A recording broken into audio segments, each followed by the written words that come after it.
Welcome to the Inc. Productivity Tip of the Day. Today's tip: is RTO hurting your employee morale? Manager burnout could be to blame. An expert opinion by Kit Eaton.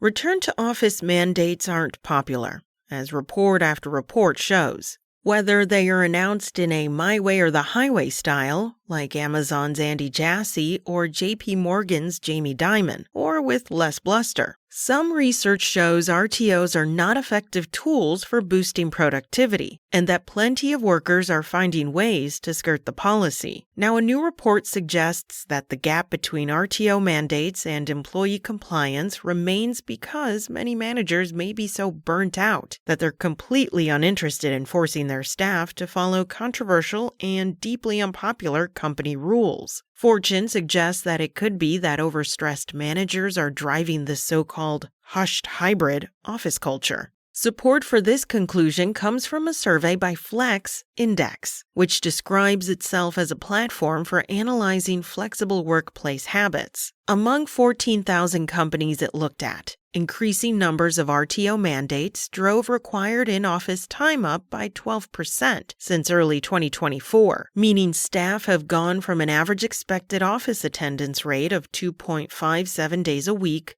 to 2.87. That may sound modest, but remember this includes companies that remain fully remote. Regardless of what the RTO rules say, actual attendance has not risen at the same rate. Over the same period, while in-office time expectations rose 12%, actual attendance only rose by 1 percentage point to 3%.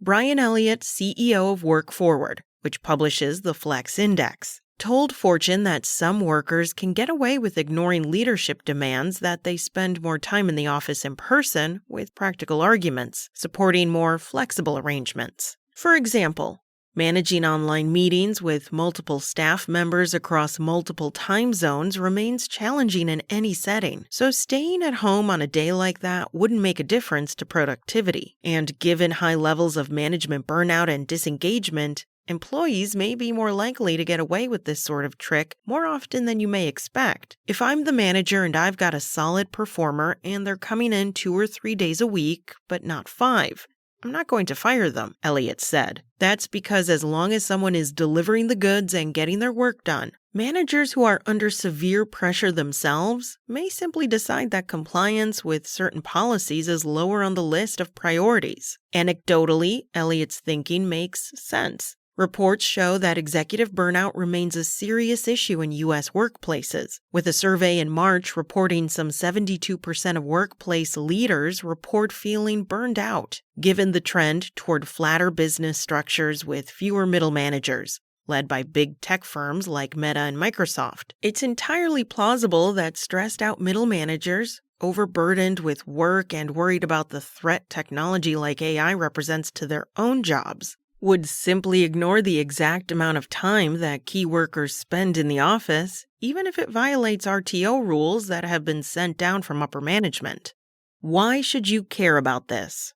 It's another signal that RTO rules sometimes just don't make good business sense. If you expect your managers to enforce an unpopular new rule, you might be adding to their already high stress levels while also generating resentment from the employees that report to them. That's a recipe for increasing the chance your strict RTO policy might simply be ignored by the people who are supposed to enforce it. If your company is requiring people to spend more time in the office, then perhaps the way to make your policy work is with encouragement and perks. Flex Index's data show that if you try stamping your foot, you might just end up being ignored and possibly hurting your workforce's perception of your leadership. Also, there's an underlying data point here. Managers may be burning out under your leadership, and it's possible you may not have noticed.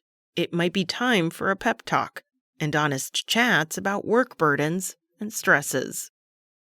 That's it from Inc. There are more productivity-inducing articles written by today's top business coaches and entrepreneurs at Inc.com. Be sure to come back every weekday morning for a new tip from Inc.